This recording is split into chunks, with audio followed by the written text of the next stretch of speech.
Okay, hi. Good afternoon, everybody. Thank you for coming to HKBU's monthly webinar. And today, in today's sessions, we have actually invited Mr. Kingsley In from our Academy of Visual Arts. He's the associate professor and also the coordinator of Crafts and Design Division in our Academy of Visual Arts. Today, he's going to bring us the topic of making senses in the age of visual arts. So without further ado, may I pass around to Kingsley. So Kingsley, over to you to start your presentation. Okay, good afternoon, everybody. Hope you're having a good day so far. And please allow me to share my screen. Okay. Can you all see my screen all right? Okay. Sorry, Kingsley, just to add another. Today we are going to record the sessions. So just to inform the audiences today that the sessions will be recorded. And if there's any questions, feel free to leave your questions in the either the Q&A or the chat box. And we will answer all your questions after presentation today. Okay, so please start, Kingsley. Great. Thank you very much. So yeah, well, I can already see there are some questions about the application. So we will come into the admission issues a bit later. So we are going to have a sharing first about the topic making senses in the age of arts and technology.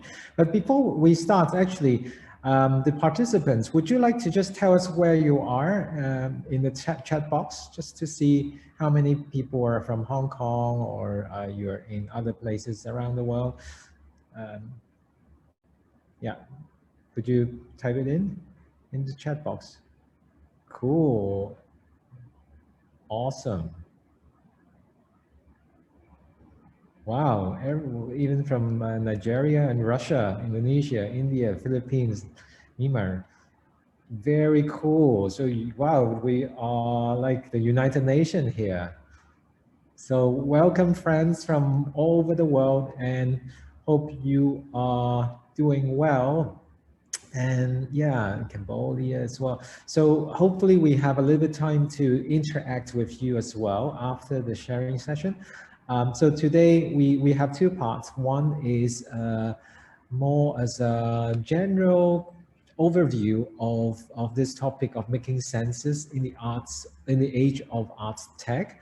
And then following, I know you may have other questions regarding to admission. So we also will have more time and also another presentation by Frank. So please bear with us and I'll try to keep this presentation shorter. Okay, so welcome all. I think you joined because you're probably interested in art and technology because of the title, or just generally interested in creativity or doing more creative things in universities. So I want you to start by imagining something.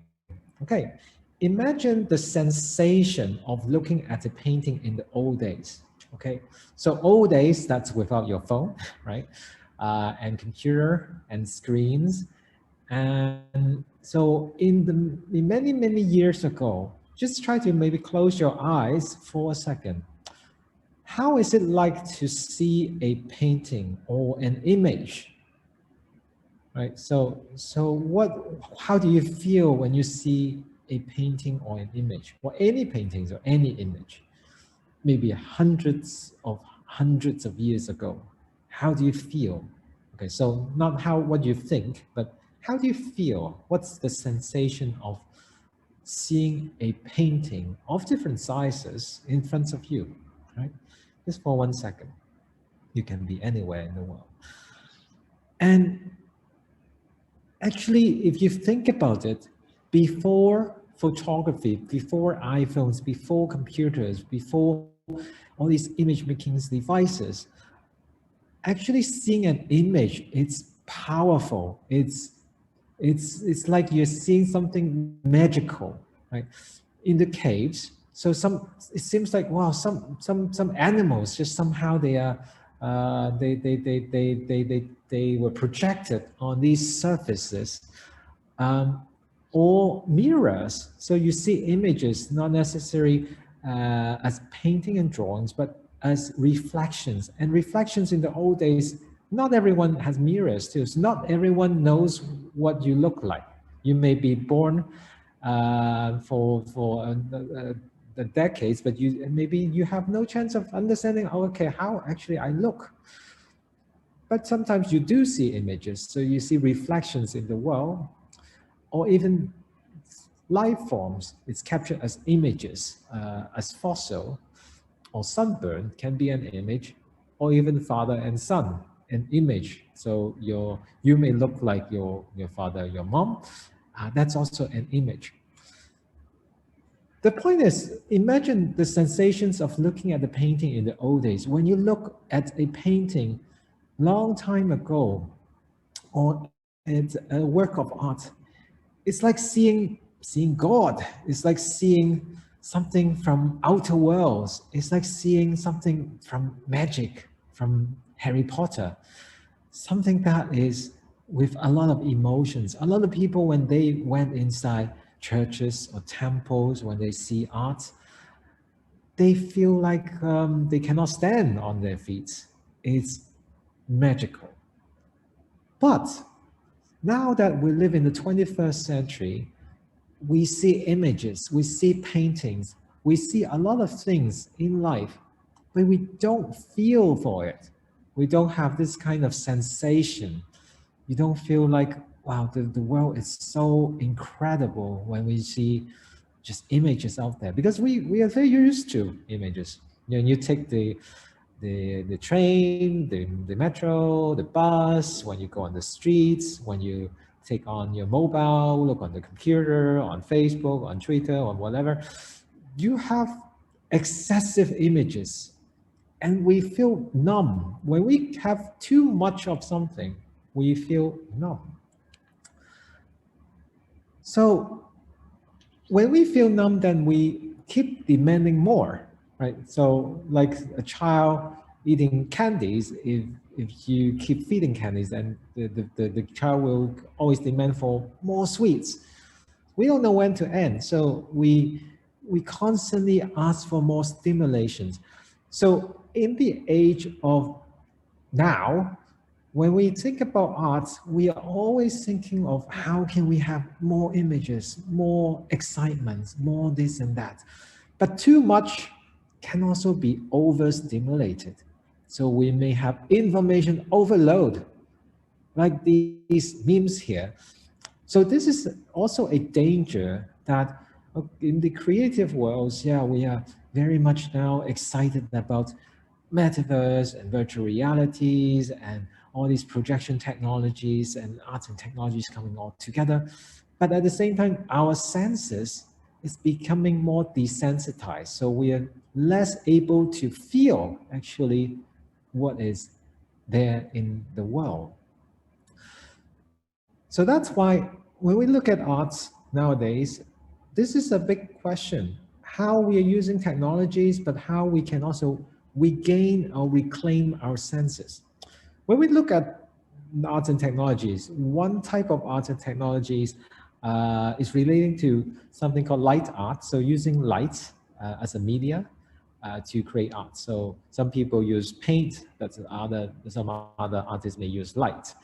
And when we talk about light arts, certainly there are light arts which may be a bit more exciting, or it's very stimulating, and some are more reflective, some are more maybe more calm in a way, and so when people experience the light art, it's more a reflective or contemplative experience.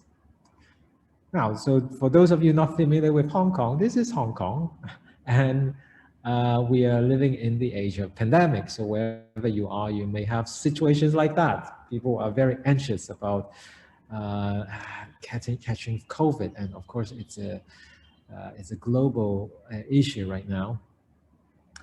Light art. What does the pandemic has to do with light art? This is not so long ago, this is 2020, this is in Switzerland, in the capital, Bern, in Yeah, Switzerland. sorry to interrupt. I think the slide's not flipping. Slide's not moving. Is it better now? I'll try to share my screen one more time. Let's see, no screen image. Okay, let me try one more time. Okay. Yep.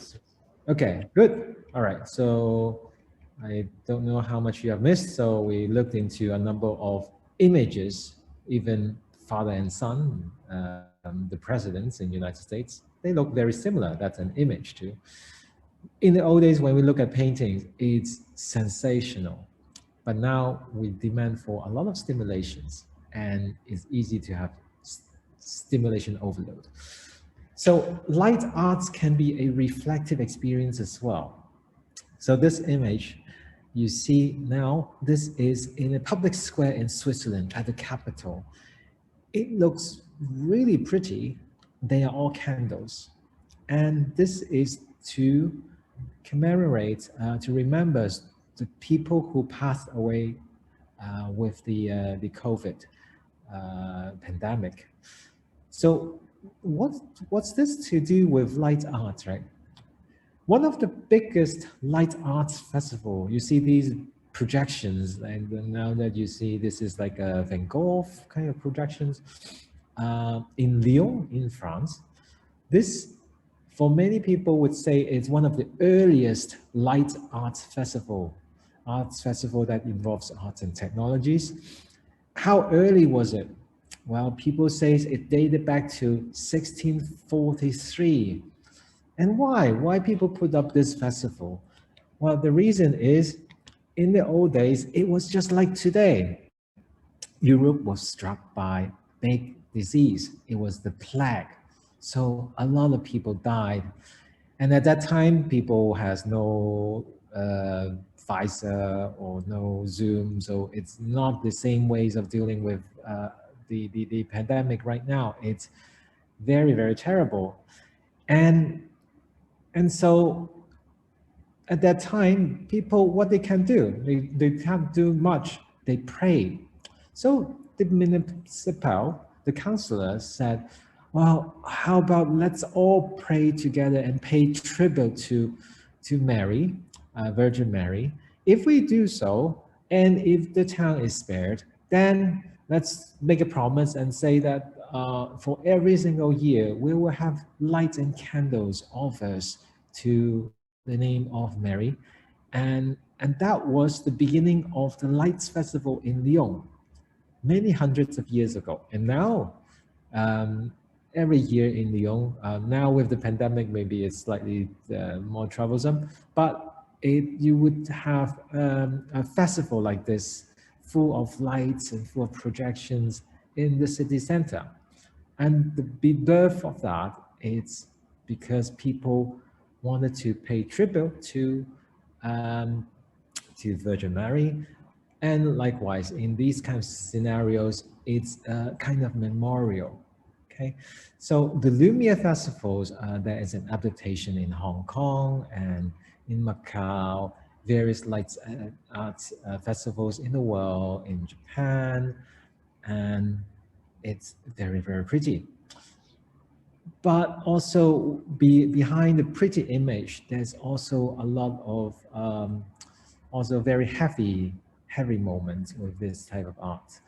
Okay, so like this example, some of you may know this incident of the Twin Tower incident. So there used to be two towers standing there at the World Trade Center, and it was collapsed. And there is this memorial, this artwork called Tribute of Light in memory of the incident. So let's see a video.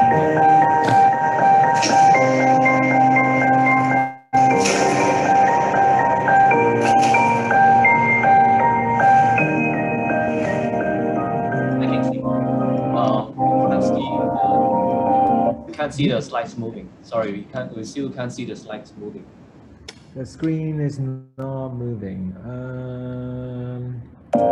Is it moving now? Oh no. Maybe you can don't do the slideshow mode and just use a bigger Okay. share screen. Right. Maybe like this. Shall we try this? Yep, I think Okay. it's a bit better. Okay, let's see.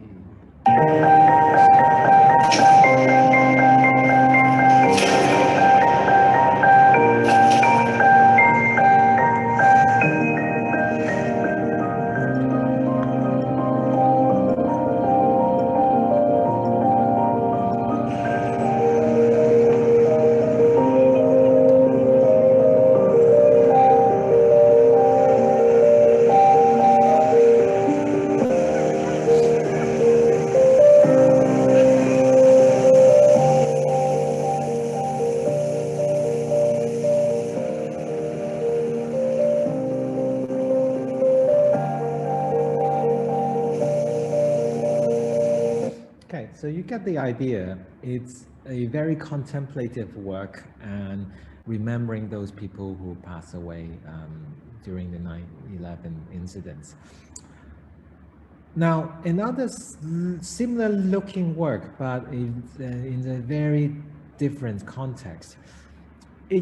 Light art can also use in very controversial way and in also quite destructive ways too.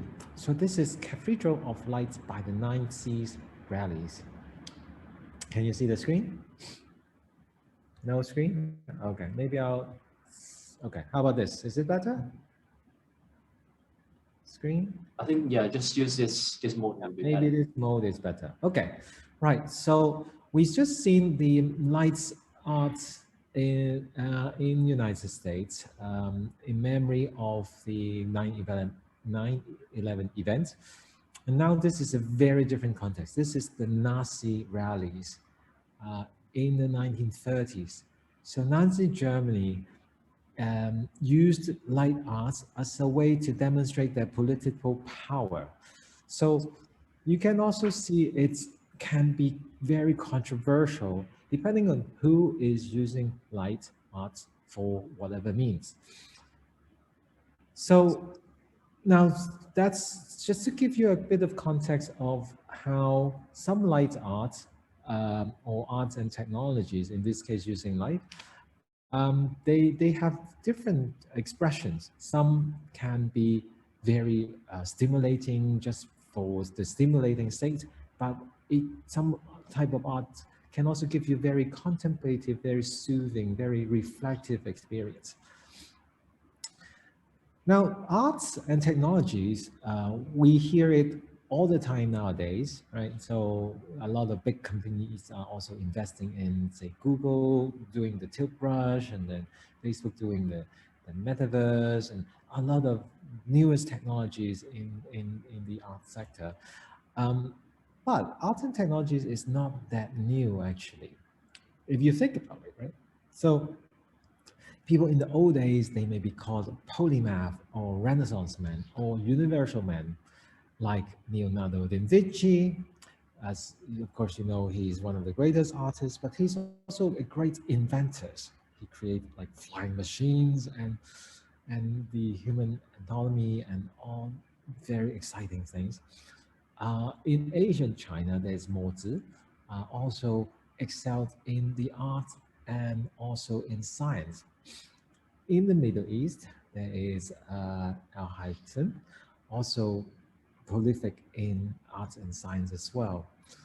So as well. So you can see throughout histories, the combination of arts, science, and technologies is never new. Some people have always been doing it and interested in the cross sections and the coming together of these seemingly very different fields. And in the 1960s, also, there are a big a group of artists and scientists working together. They are called EAT, Experiments in Art and Technology. And of course, now there are many of that. So art and technology is not new. But what are some very interesting um, cases we can see is now a lot of these, some people would say it's in the areas of speculative design or critical design or critical art, things that is the design itself makes us more reflective and think, and rather than providing solutions, it's something thinking about what the future could be. For instance, what do you think this is? They are color pool. So what's this all about? So you make paints on canvas and on papers, but what about making pool colorful? This is the work of this artist, a designer. Let's take a look. This is epitome, which was the result of a collaboration with 7 students from the University of Cambridge and fellow designer James King and myself. So these students were entering the International Genetically Engineered Machine Competition, or IGEM, which is a big part of synthetic biology. And they designed bacteria which could produce different coloured pigments. We worked with them to think about the implications of this invention, and through a series of workshops, we thought about the kinds of groups and services and laws that may emerge because of their invention. One of the ideas was around 2039, maybe it would be commonplace to go to the supermarket and buy E. coli in a yogurt drink, which you'd then drink every day, and the bacteria would colonize your gut. And then if they detected the chemical signals of a range of different diseases, they'd start producing the corresponding colored output, which, as you can see from the suitcase, would result in colored poo, prompting a visit to the doctor. Right, so the artist designed color pool, and these colorful pools will tell you what kind of disease or what kind of problems you have with your body. So you can see arts, science, and technologies, when they come together, it can be very imaginative. Another example, this is a designer called Sparticle, and she was thinking, what about creating a machine, a menstruation machine? So people, even without menstruation, can feel menstruation. It sounds quite crazy, right? But if you think about it, it's also very meaningful. So people like me, I don't know how girls feels like having menstruation, but if men or boys can feel this, maybe there's more empathy and more dialogue between boys and girls. Let's take a look. Oops, that's the wrong button. Okay,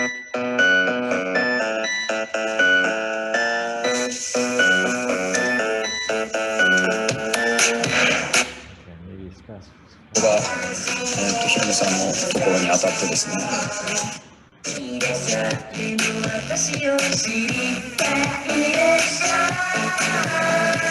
えて女の子になりたい男の子を女の子の私が演じることによって余計それをちょっと出してこうかな。ジェンダーの余計ちょっとごちゃごちゃ感。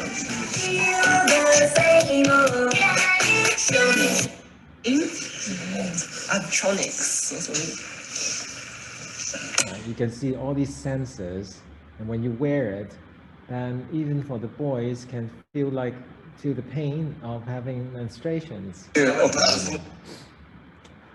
Or this one is also a very controversial project where the artists imagine, well, what if same-sex people can have children, and what would the children look like? And what would the society think about it? So the artist is trying to stimulate debates and conversation about controversial topics. Nico spends her time nurturing young artists. She's helping one of her students with a project called Impossible Baby. The artist collaborated with an actual same-sex couple, creating a family album of the couple and their imaginary biological children. She took genetic samples from the couple and ran them through a program which combined them to predict the children's looks and personality.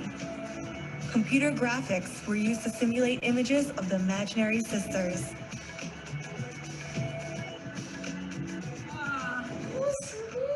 Last year, the creation of this work was the subject of a Japanese television documentary.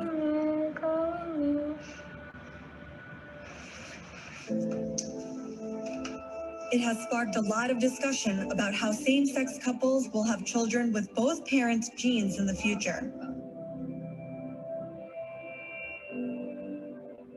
Sputniko believes works like these can have a significant impact on politics and science.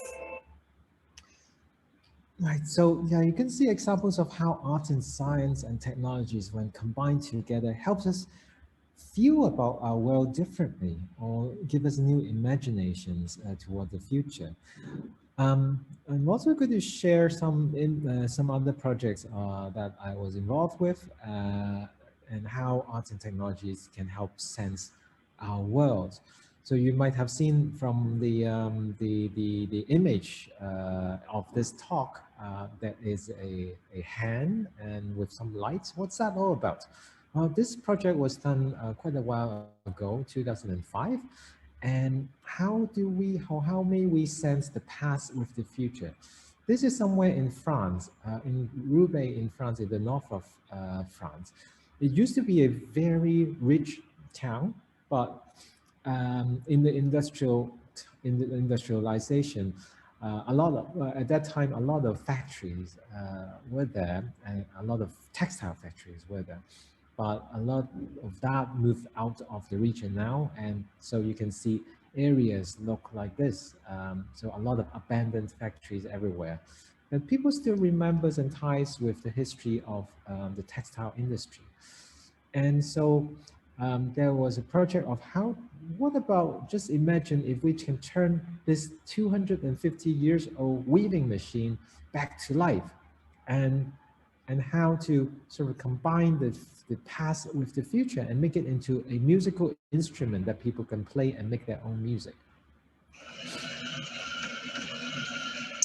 Cet artiste canadien, originaire de Hong Kong, a transformé un vieux métier à tisser, rescapé du passé industriel du Nord, en instrument de musique. So you can see how you can play music on a 250 years old instrument by interacting with the strings.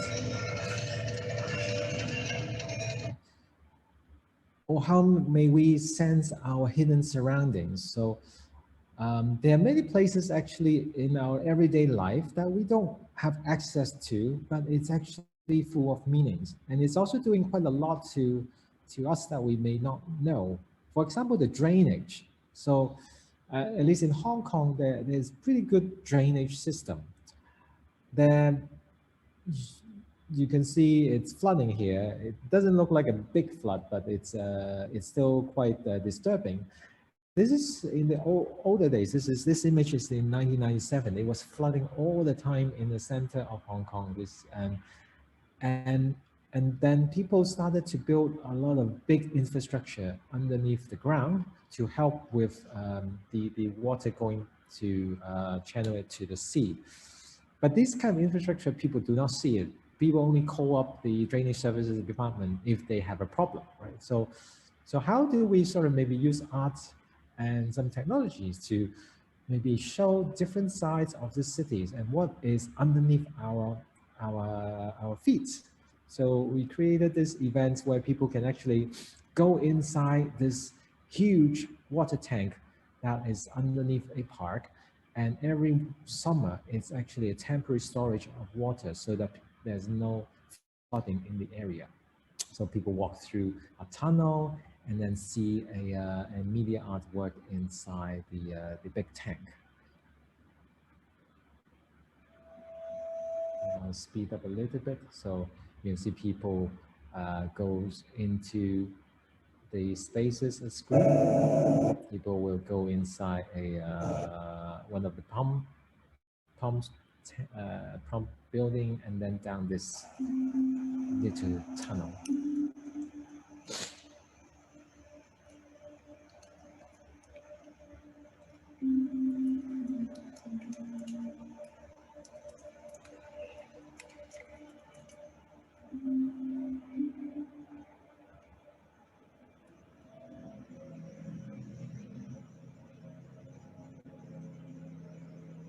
then we have used many air fans to create it's seemingly like an ocean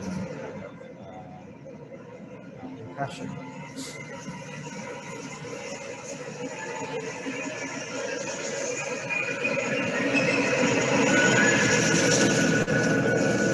Many layers of fabrics laid out inside the tank. And the last project to share, this is how may we use, how may we sense the world with storytelling and imagination? We did a project in South Korea, in Kyungju, and this Asian little town has a lot of monuments, and this monument is one of the earliest observation tower in Asia. And we try to bring the stories of this observation tower, which people of the town is very much proud of, and hot tech biscuits that people eat when they travel in long miles, when people travel long ways or going into battles. So in Korea, this is a special biscuits that people eat together with these star candies, often eaten in military services. So, so it's very filling. And so we try to create a narrative, a story of imaginations for children's. Actually, this is a children's event. And we created this almost like a children's storybook where children's try to help a fallen star, a star fallen from the sky onto Earth, but wanting to find its way home. So the children are invited to make a star map to help the stars go back to the universe, and they have to make the star maps with hot tech, this kind of biscuits eaten for military services, and so that they find their own way. So let's take this. Okay, I may speed up. So the first component is the children will first discover the stories of these fallen stars with the UV light.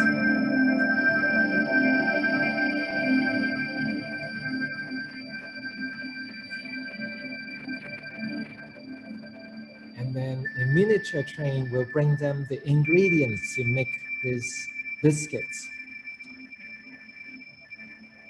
So with the help of flour and water and some utensils, they then design a star map to help this star go back to the universe. And of course, the best thing is you bake them and you can put it in your tummy together with, remember those star candies.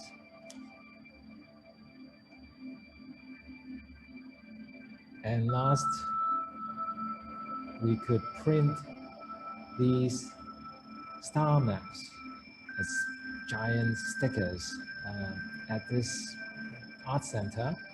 That actually, if you look at the architecture, it looks very much like the observation tower that we've seen in the first place. So just to wrap up,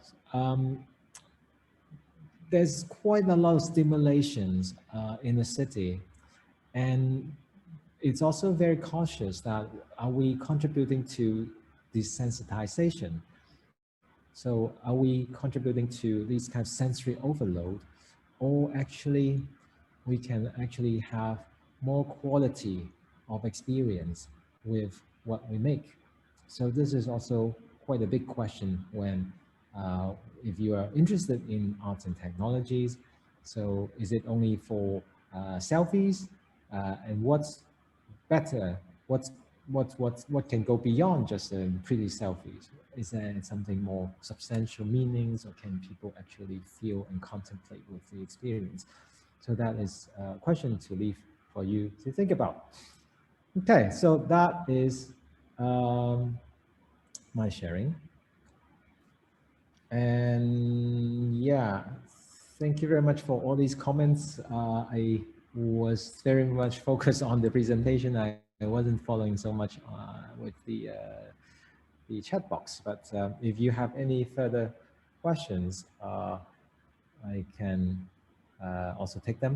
But of course, the other session of this talk is about the new arts and technology program that HKBU is offering.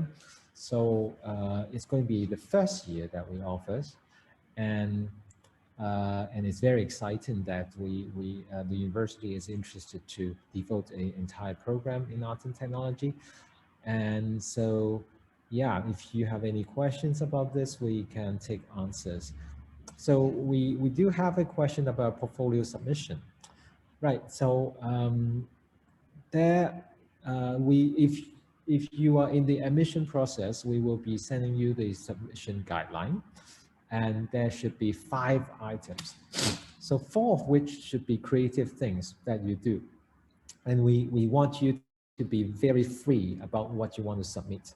It can be traditional media, so it can be paintings and drawings and photographies, and if you play musical instruments or if you dance, all those would be great things to include.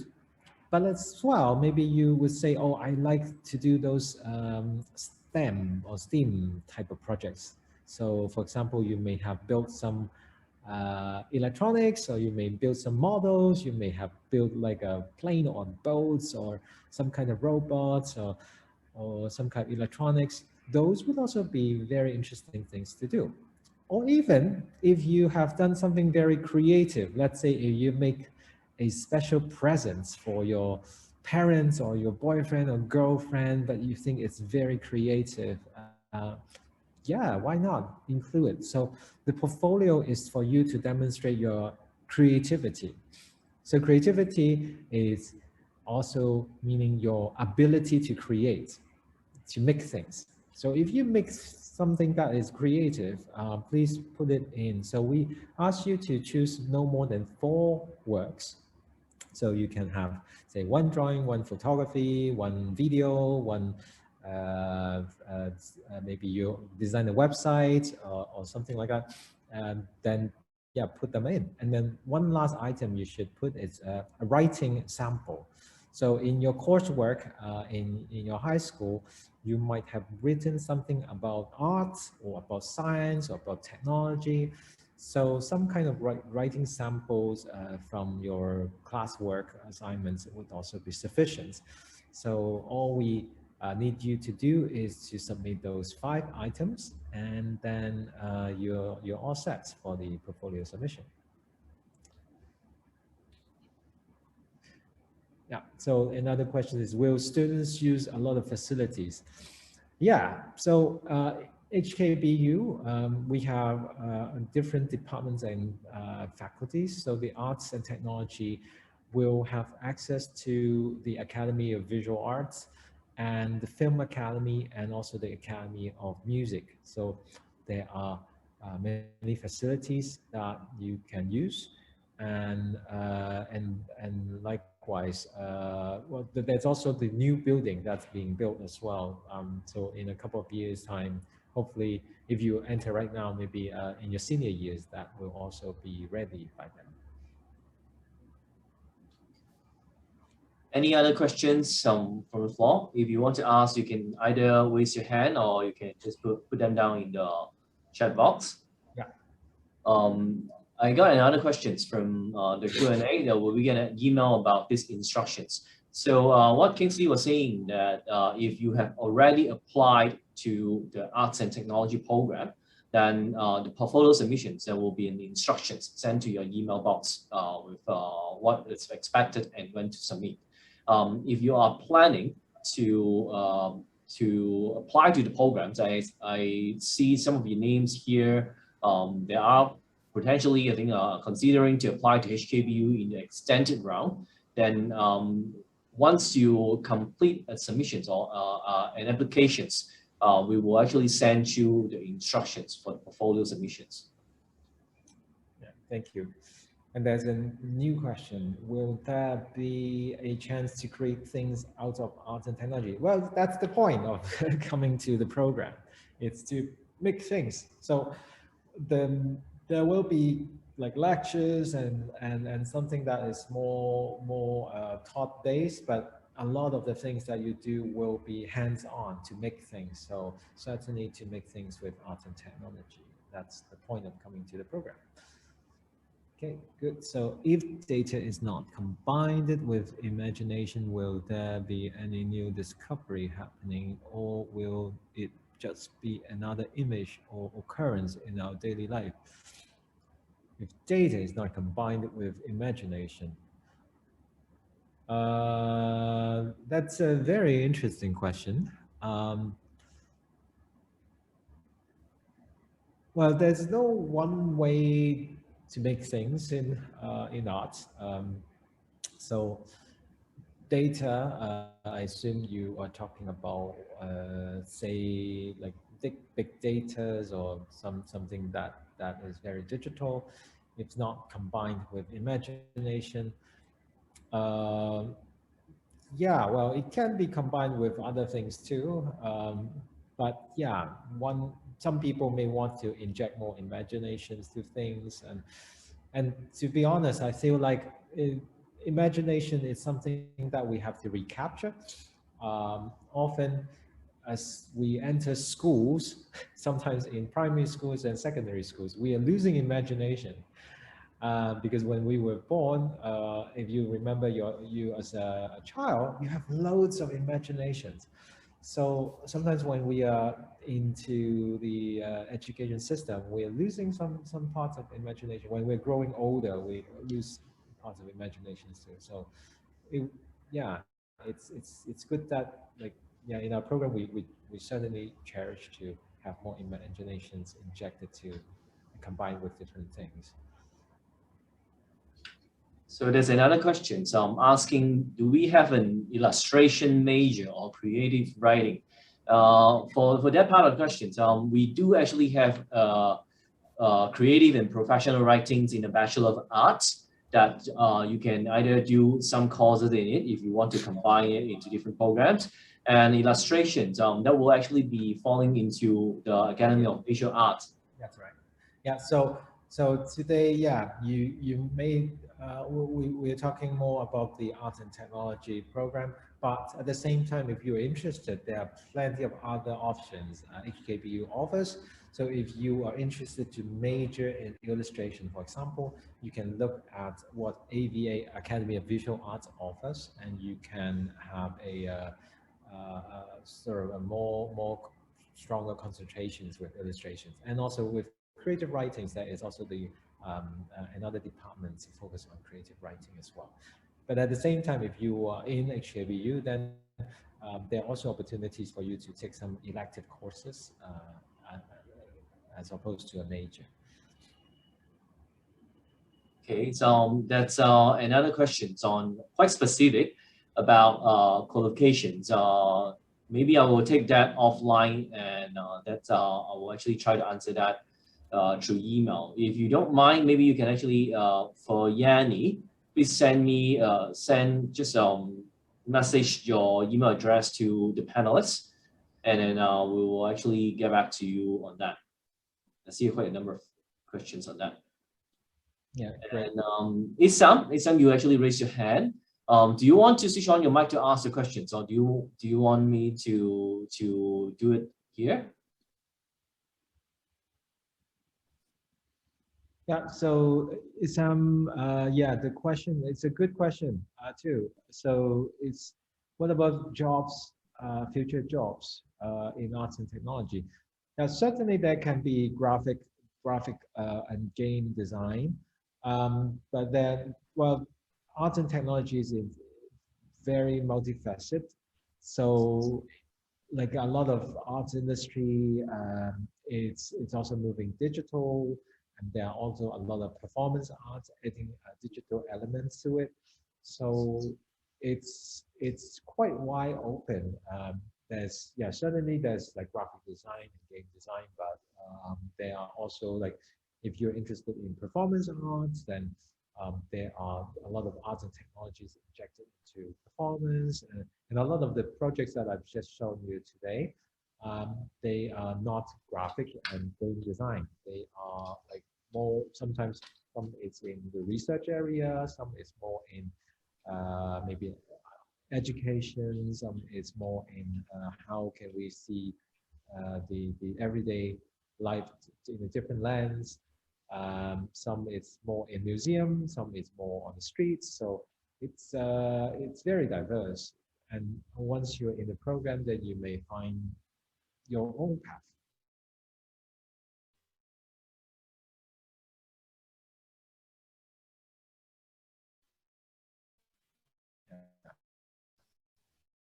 Something that Is There are various courses that I've joined in HKBU for JUPAS. One is Bachelor of Communication in Game Design and Animation, but I was about to pick visual arts, but I didn't pick visual arts because I was too shy to join this course. But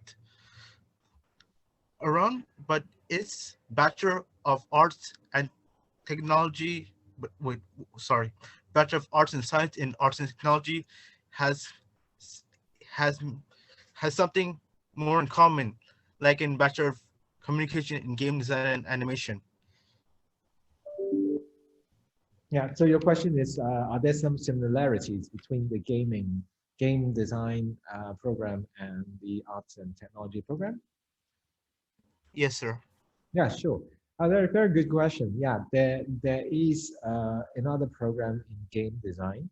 So the game design one is specifically about game design. So if you are very much wanting to do just game design, then absolutely that would be the program you want to try to apply to. Of course, it's also very competitive. A lot of students of your age, it's very much into gaming. So I know that a lot of people are applying to that program. So the arts and technology one will be more rounded in a way. So it prepares you not only in game design, but in also other areas. So when you see all the examples I showed today, they're not in game environments. Right? So some of the projects is in parks, some is in museums, some is in laboratories. And so the art practice is often not so much just in the gaming environment. So see if you are, like say, a hardcore gamer and you want to do game design, then you should look more into the game design program. Does it answer your question? Thank you. Cool. To be honest, will we also focus on technical art in this course? So for arts and technology, this program, there will be technical things that you will be exposed to. So like how to work with artificial intelligence and how to work with projection technologies, how to work with all these new ways of handling data.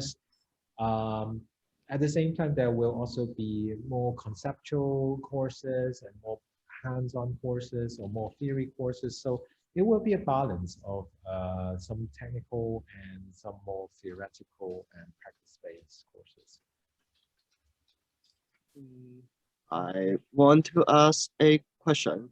Yes, please. Maybe I was too shy to face with you. I just want to say, in in in the technology savvy world, we maybe art and technology can combine with any environment. But I simply start thinking, can we make a character or make a human with those data or art or visual art, make him live in the world like that? I will start thinking about it. I don't seem very clear to ask this question. I just wanna say, can we make a character in the world with data and visual art? Maybe I want to design many kinds of buildings or machines in the data. Yeah, thank you very much for your question. Well, the sky is the limits, right? So for arts and technology, we want you to really use your imagination to create things that you have never done before, or things that we don't see often in the world.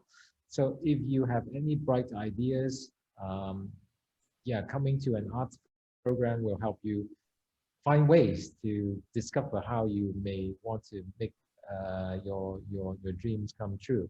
So in the program's design, we have something called the honors project, so or FYP, the final year project. So you have like 1 year to do something that you really like to do, and the professors and colleagues and technicians will try to help you make things that you really are interested in. So yeah, if you want to make a machine, make a character, make something that is relating to art and technology, then you will have a chance to do a project that you really like. This is also very different than coming to other programs. So um, say if you come to Academy of Visual Arts, or you come to the new Arts and Technology program, or Film Academy and so on. So in creative arts, often for the honors project, it's up to you. We don't assign you to do a project, but you actually think about what you're truly passionate about, and you try to make it come true in your 4th year. Okay, there's another question in chat box that is there will there be something like AI in the program? Yeah, absolutely. So you will be exposed to basic AI in the year 1 and 2 foundation course, but in the senior course as well, there will be courses especially on artificial intelligence and creative making. So yes, absolutely, that's part of the syllabus as well. Okay. So maybe one last question. Can you help explain how technology helps broaden the horizon of artists' creativity and also problem they might encounter? I think that's actually contained in the whole presentation. But if Kingsley, if you were to actually summarize, some of the few things or examples that you can actually give some share some hints on that. Yeah, that's a big question, but thank you very much for that. So how broaden horizon. The problems, yeah, certainly. Well, the issues with the problem, that's like Frank was saying, it's certainly the point of this sharing, right? So certainly we are often attracted to very exciting things, and you know, with arts and technologies, there's a lot of very stimulating immersive settings and a lot of moving images and overwhelming sensations. But this is also a big question about how our senses is also not getting better, but maybe we are losing our senses, right? So that's why when in the beginning of the presentation, I started to make the question to you: if you are in the old days, when you just see a flat image, it's so very different than when you see an image right now. You don't feel as much, right? So our senses is also being more desensitized. We don't feel as much in our everyday world. So this is also a big question and big problem that we may have to encounter when we do this type of work. So that's the problem side, and how technology helps broaden the horizon of an artist's creativity. Yeah, so in some of the examples I show, it's very broad, right? So you can see artists making color pool. You know, how can you imagine that? That is, or how artists work on. You can create a machine to feel menstruation. You know, these sort of things seems crazy. It's like it's you can see the horizon is very broad, and so yeah, so again, the sky is the limit, and with technologies, then you may get access to many things that you may not be able to do before. Like the other examples is also with DNA. So with DNA, you may have access to also another world of information and how you make good use of it. So those would be how some of the examples how technologies may help broaden our horizon of creativity. Okay, thank you. I think it's about time for the first part of the sessions, and thank you, Kingsley. I know you have another meeting to run to. So for the rest of the students that's in attendance, I think Kingsley will excuse first. And then after that, I will make a quick presentation on the admissions part of HKBU. And if you have any other admissions related questions, you may put it into the chat box and then I will answer it right at the end. Okay, so thank you, Kingsley. No problem. And I will also leave you my email. So if you do have any questions you'd like to ask, you may also reach out to me via my email. So very nice to see you all wherever you are in the world right now. Really happy to have you join us for this quick session. And yeah, wish you all the best wherever you decide to go. And thank you. Thank you, Kingsley. See you all. Bye-bye. See you. Have a nice day. Don't get COVID. Take care. Good health.